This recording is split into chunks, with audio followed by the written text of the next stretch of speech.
Cabir İmanov uzun müddət polis orqanlarında işləyib, o polis polkovniki olubdu və Mədəd Quliyevin vaxtında Dövlət Təhlükəsizlik Xidmətinin Mədəniyyət Mərkəzinin rəisi vəzifəsində də çalışıb xidmət edibdi. Cabir İmanov ta qədimdən 2003-cü ildən bəri, elə ondan qabaq da ancaq banditizmdə və bəzi polis orqanlarında xidmət elədiyi yerdə Azərbaycan xalqına işgəncə verib. Günahsız insanları döyüb, işgəncə verib. Və 2003-cü ildə də xüsusilə Heydər Əliyev xaladenikdə olanda İlham Əliyevin gəlməsi üçün xalqa divan tutanlardan biri olubdu. Ən ağır xalqa zülm eləyən, istər banditizmdə, istər KPZ-lərdə, istərsə də meydanda xalqa ən ağır zülm eləyən şərəfsiz, alçaq, namussuz cındır olubdu. Və təxminən 20 gün qabaq Cabir İmanovu banditizmin rəisi qoymaq istəyiblər. Bilirsiniz ki, Mehriban Əliyeva ilə də arası saz idi. Cabir İmanovu banditizmin rəisi vəzifəsinə qoymaq istəyiblər.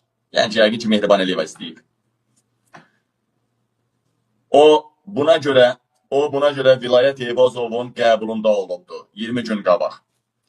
Lakin orada Vilayət Eyvazovun qəbulunda aralarında mübahisə düşübdü. Yəni, Nazir Vilayət Eyvazovla polkovnik Cabir İmanovun arasında mübahisə düşübdü. Mübahisənin səbəbi bilinmir. Amma nazirlikdə işləyənlər deyirlər ki, Cabir İmanov Nazir Vilayət Eyvazovun otağından çıxanda deyinərək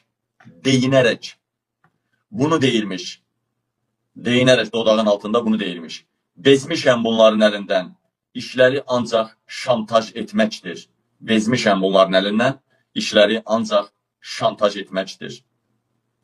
Cabir polisdə insanları işgəncə vermək görüntüləri ilə Cabir polisdə insanları işgəncə vermək görüntüləri ilə şantaj olunurdu.